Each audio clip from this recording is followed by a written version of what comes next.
I'm Blake Jennelle. I'm the founder of Philly Startup Leaders and Director of Marketing at Ticketleap.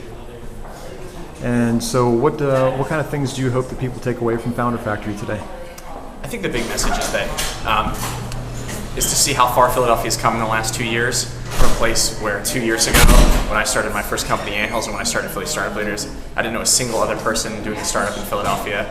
There was very little support system, very little community, to a place today where we have a thriving entrepreneurial community, a thriving community of grassroots organizations helping startups, and events like this where you can come for a day, meet a bunch of incredible people doing incredible things, and go back home the next day, go back to your office and sort of kick ass even more than you were able to before. So I think that the single big takeaway is that there's never been a better time or a better place to start your company than in Philadelphia right now.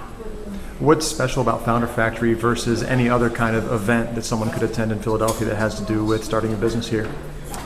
So what's special about the Founder Factory is similar to what's special about Philly Startup Leaders in general. So Philly Startup Leaders, the premise is that more than anything else, startup entrepreneurs need each other, and the people best able to help startup entrepreneurs are their fellow startup entrepreneurs.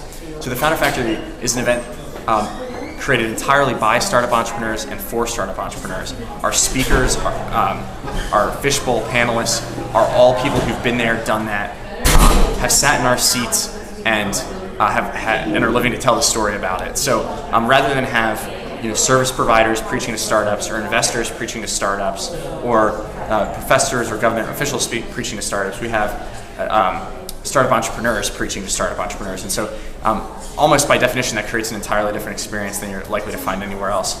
The other thing about starter stories, Founder Factory and starter stories, is that it's about inspiration, right? It's about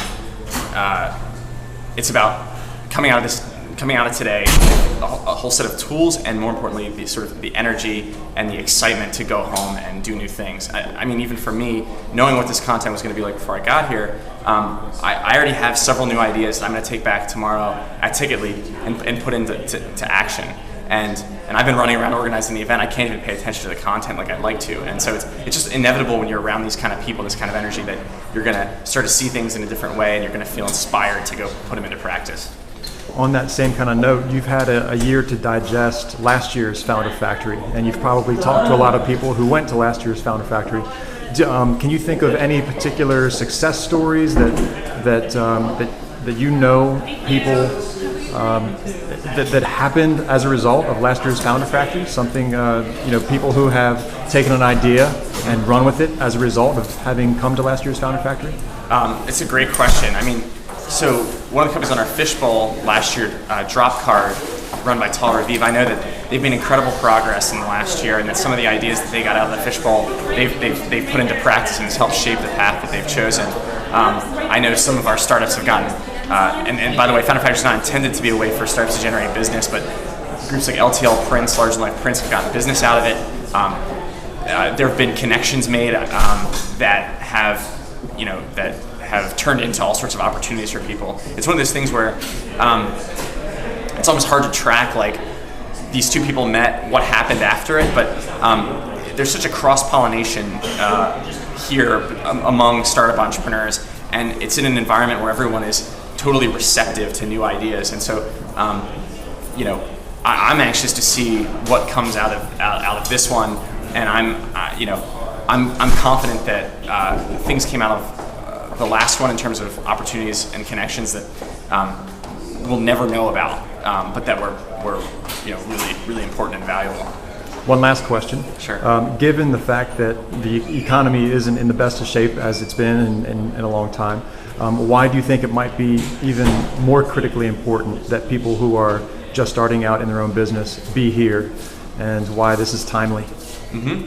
Well, being in a tough economy, a lot of entrepreneurs say it's the best time to start a business, and for a lot of reasons. I think one of the best reasons is that it's a time of realism, right? So when you're in a frothy economy, you're able oftentimes to fund a business on a dream and on a bunch of sort of assumptions and hopes that aren't really well grounded. Whereas in this kind of economy, you simply can't do that. Investors are much more cautious. They're much more fundamentals oriented. They're looking for real businesses with clear business models and clear paths to revenue.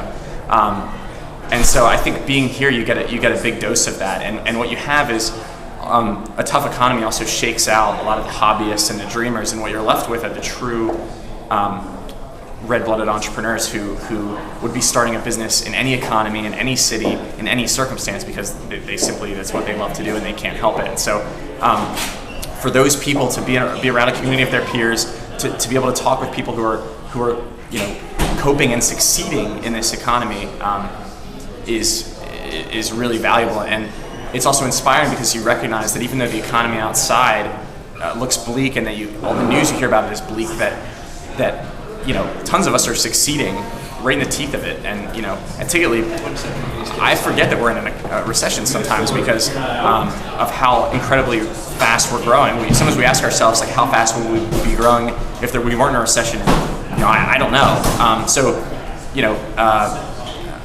I think everyone here can leave with a sense that it's almost like there is this recession, but it doesn't seem to matter too much. And just go out there and kick ass. If you're doing something great, it's going to succeed, in any economic climate.